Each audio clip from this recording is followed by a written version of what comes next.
Buen día a todos. Es un placer estar aquí con ustedes. Me gustaría mucho agradecer a la Sociedad Venezolana de Gastroenterología y en especial a mi amigo, doctor Guillermo Veitía, para participar en este 10º Congreso Venezolano de Enfermedad Inflamatoria Intestinal. Hoy nosotros vamos a hablar acerca de la enfermedad inflamatoria intestinal en tiempos de COVID-19. Mis conflictos de interés. Bueno, la pandemia ha realmente traído para nosotros una vida surrealista que nos tira el sueño. Entonces, la enfermedad inflamatoria intestinal en tiempo de COVID es algo muy curioso. Debemos nos recordar que hace un siglo pasado, nosotros tuvimos la gripe española. La situación era muchísimo peor de que la que tenemos hoy. Mira cómo eran hechos los hospitales de campanas, cómo era la situación, y también no había ni máscaras. Entonces tenían que pegar las compresas de gas y hacer como si fuera una máscara. Una situación terrible. Es importante recordar que el coronavirus causa el SARS-CoV-2 que se va a desarrollar la molestia COVID-19, la enfermedad COVID-19. Este es una diapositiva del timeline de cómo las cosas fueron surgiendo acerca de la COVID. Fue hecho por el personal de la Inglaterra, pero acá solamente para mostrar a ustedes que el 26 de febrero de 20 que hubo el primer caso confirmado en Brasil. Lo total de casos confirmados en Brasil se va siempre en crecimiento y hay un crecimiento entonces de la curva de cuántos casos tenemos. Hoy tenemos más de 6 millones de infectados, más de 160.000 muertes causadas por el virus en nuestro país. La sintomatología del COVID-19 es muy interesante, muy variable, y nosotros tenemos que cerca de 45% de los pacientes pueden tener algún síntoma digestivo y 3% de los pacientes tienen solamente síntomas digestivos. ¿Cuáles son las recomendaciones que se fueran hechas en este momento de pandemia para tratar los pacientes con enfermedad inflamatoria intestinal? En primer lugar, hay una guía acerca de la endoscopía que dice que debemos reducir el servicio en 50%, tener una alta prioridad para los casos agudos, como una colitis aguda o como hacer un nuevo diagnóstico de enfermedad inflamatoria intestinal o también una suboclusión donde se debe hacer una dilatación endoscópica. Tener en cuenta que es importante tener todo el equipamiento de protección en la sala de endoscopía. La colonoscopía debe ser considerada un procedimiento de riesgo porque hay salida de material fecal con infección de virus, con virus por las heces.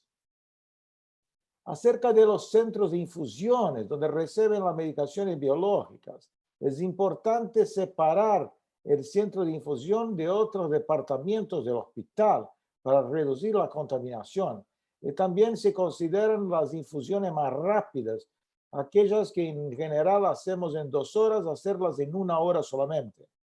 No se recomienda infusiones domiciliares porque puede haber problemas relacionados con la higiene, con seguridad y con la eficiencia logística. Cuando hablamos acerca de la terapia, si debemos suspenderla o no, hay muchas recomendaciones también.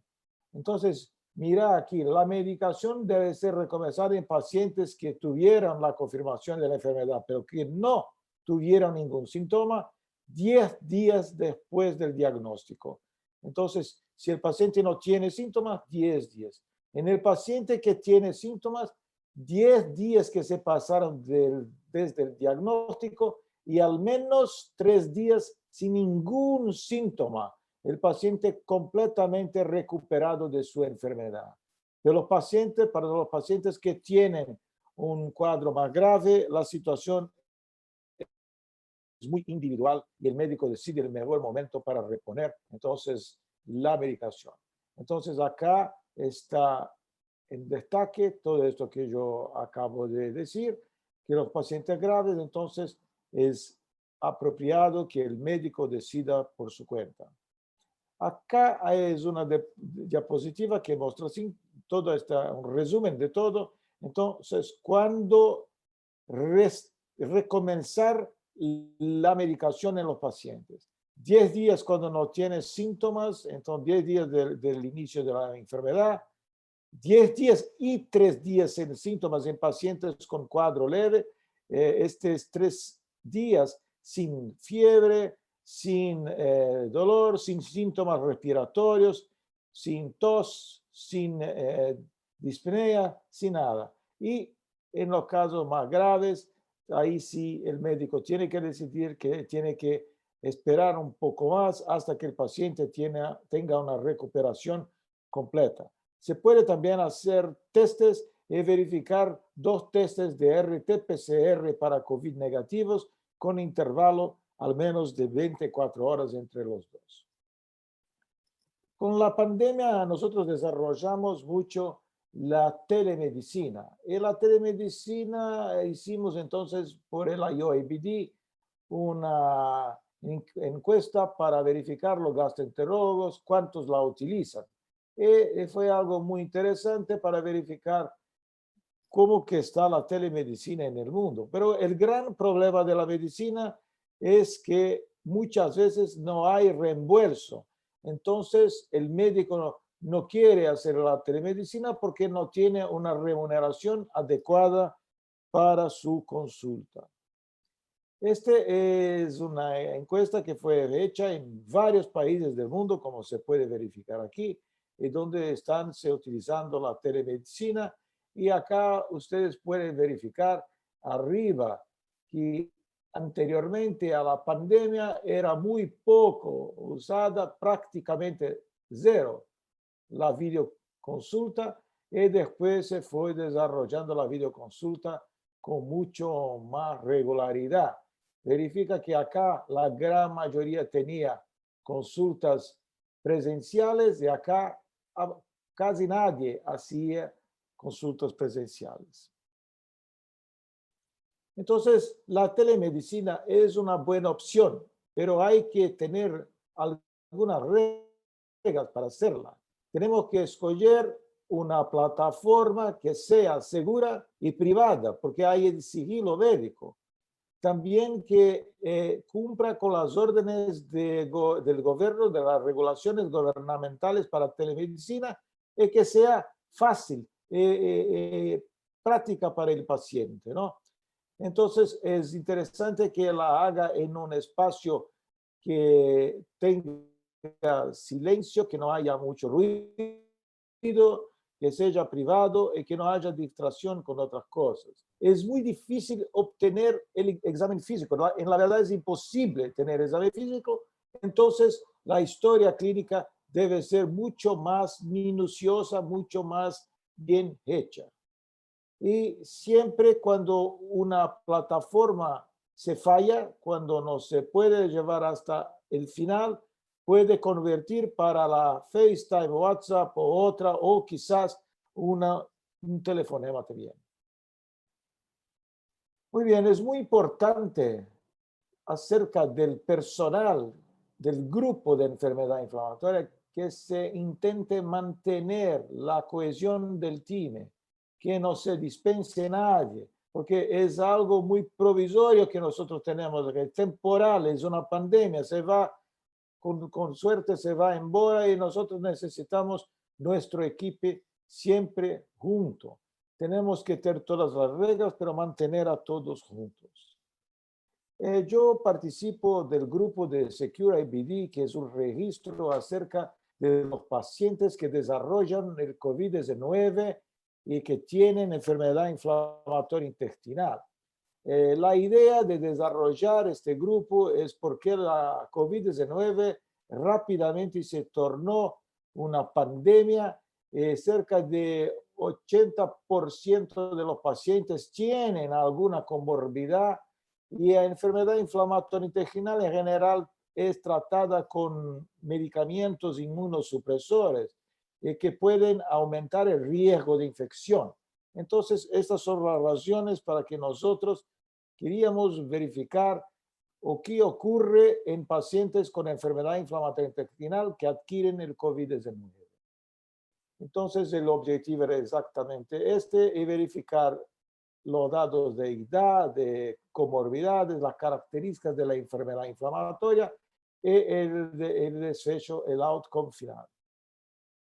Los métodos fueron todos los médicos ponían sus casos con un mínimo de 7 días desde que iniciaron sus síntomas de COVID-19.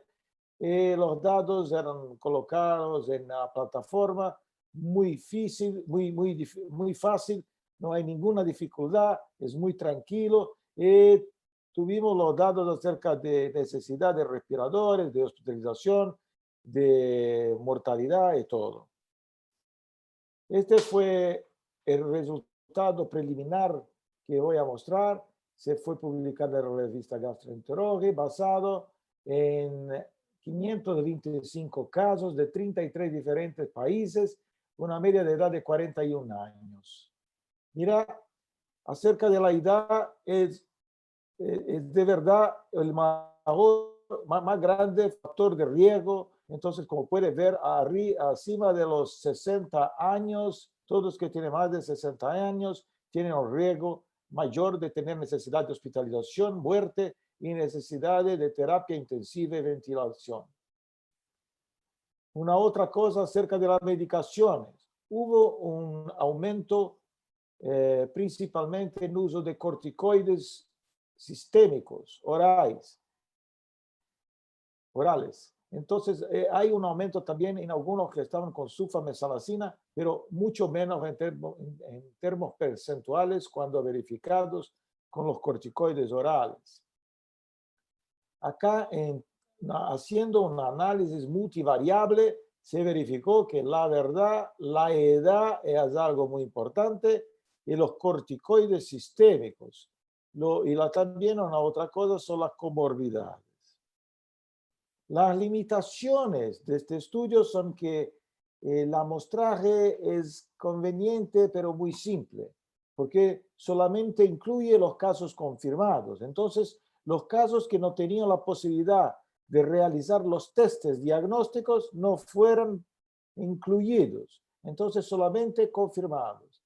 Y hay un riesgo de un bias, un revés de reporte, porque en muchos países solamente los casos más graves que eran testados, porque no habían testes para todos, en los casos hospitalizados que eran testados. Entonces, puede ser que nosotros perdemos muchos casos leves en este levantamiento, en estas estadísticas. Acá ya es una actualización cuando teníamos 2.223 casos. Hoy tenemos más de 3.000 casos, pero los resultados son muy similares, muy parecidos. Persiste la edad como factor de riesgo más importante. Fíjense acá. También las comorbilidades, cuanto más comorbilidades, más grande el riesgo. Verifiquen acá también. Y el riesgo más grande con uso de corticoides. Entonces, verifiquen acá que el riesgo de corticoides es mucho más grande que cualquier otro. Y hay un riesgo aumentado, no tan grande como corticoides, aparentemente con mesalazina, budesonida y también con las tiopurinas. Entonces, también aparentemente tienen un riesgo más grande para hospitalización, terapia intensiva, ventilación y muerte. Y las fuerzas de este estudio es que tiene una estadística robusta, una colaboración internacional, es un estudio grande con una diversa amostraje geográfica y también con una población pediátrica y adulta de pacientes. Y también los reportes hechos directamente por médicos o profesionales de salud. En resumen, a edades más grandes, comorbidades, esteroides están asociadas con peores evoluciones de COVID-19. Las medicaciones antagonistas de TNF aparentemente no tienen ninguna influencia en la evolución.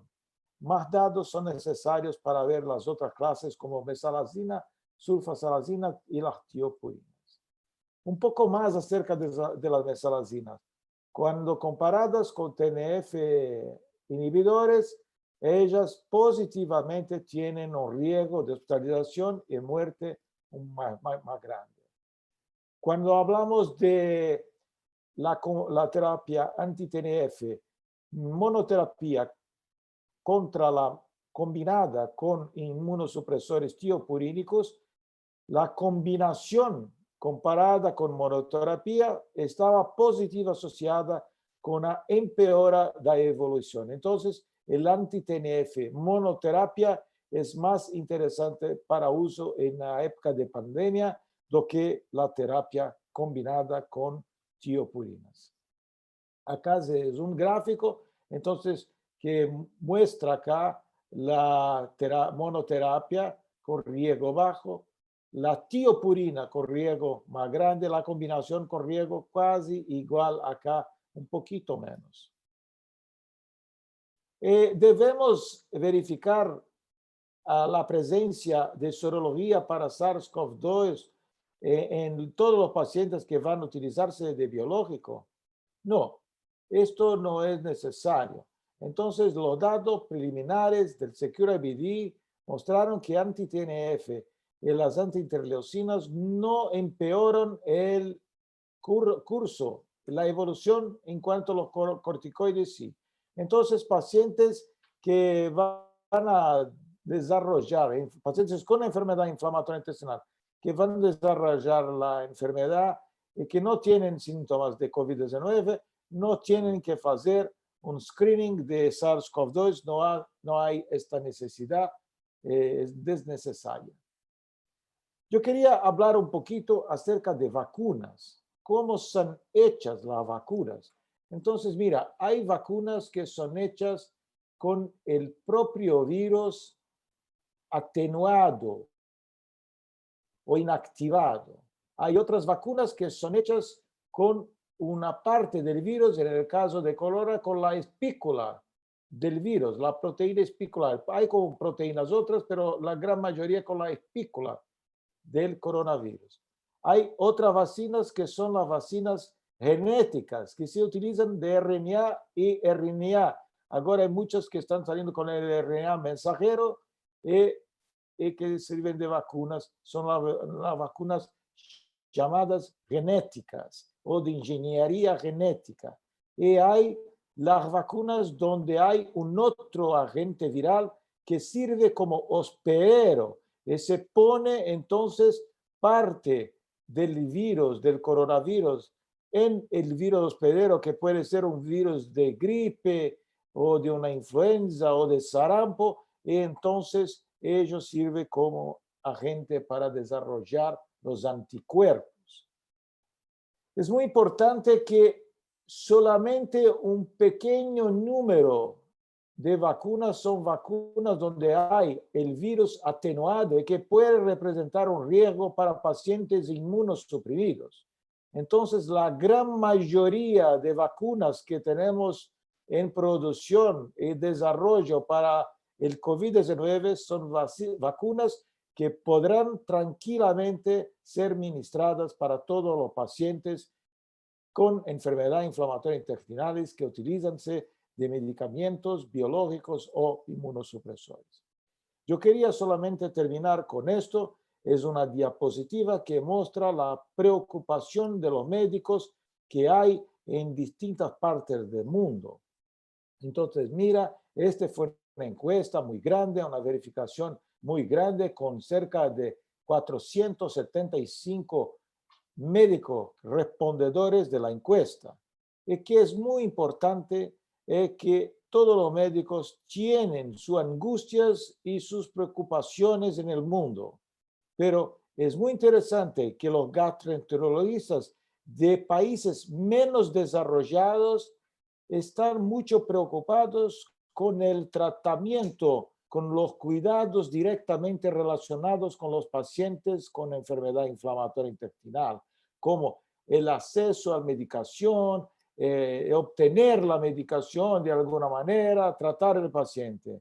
Por cuanto los pacientes de países, los médicos de países más desarrollados están mucho más preocupados con aspectos psicosociales del paciente. Entonces, están en una etapa posterior, porque los medicamentos, el acceso está garantizado. No tiene que esta preocupación. La preocupación es cómo mejorar la calidad de vida de los pacientes, cómo hacer con que los pacientes tengan un ambiente psicosocial adecuado y más perfecto.